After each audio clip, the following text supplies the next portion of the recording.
In this video, we will discuss an introduction to limits.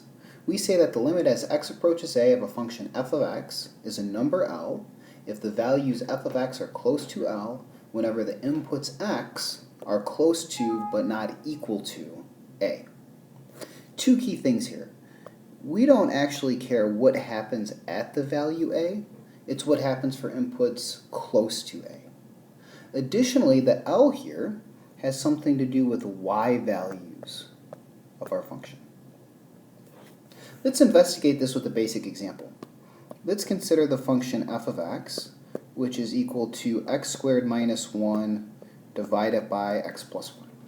And what we would like to think about here is what is the limit as x approaches minus 1 of our function. Intuitively, what we are asking is for an input close to minus 1, what will our outputs be close to? To get a handle on this question, let's do some basic simplifications. X squared minus 1 factors as x plus 1 times x minus 1.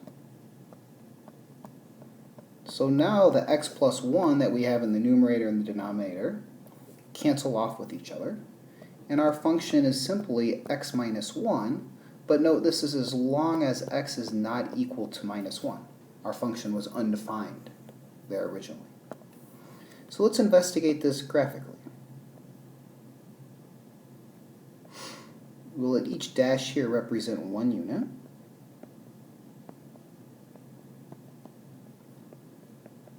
Now our function is the line x minus 1, which has y-intercept minus 1, slope 1, and it's undefined at minus 1.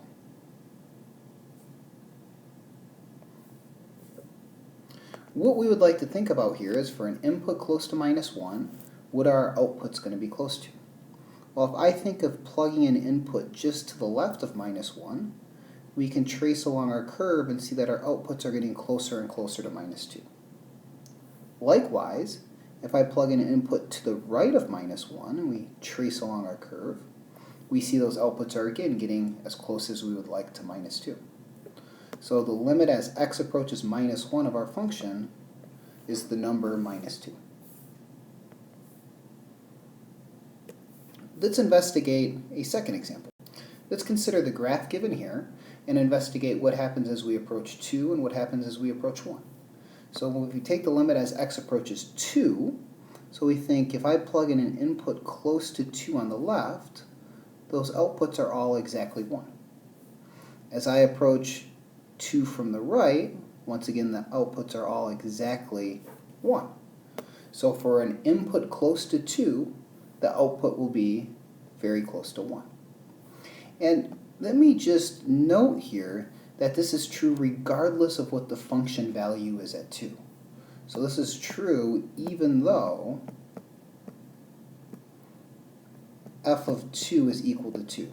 That function value at 2 has nothing to do with the value of the limit. It's what happens close to 2.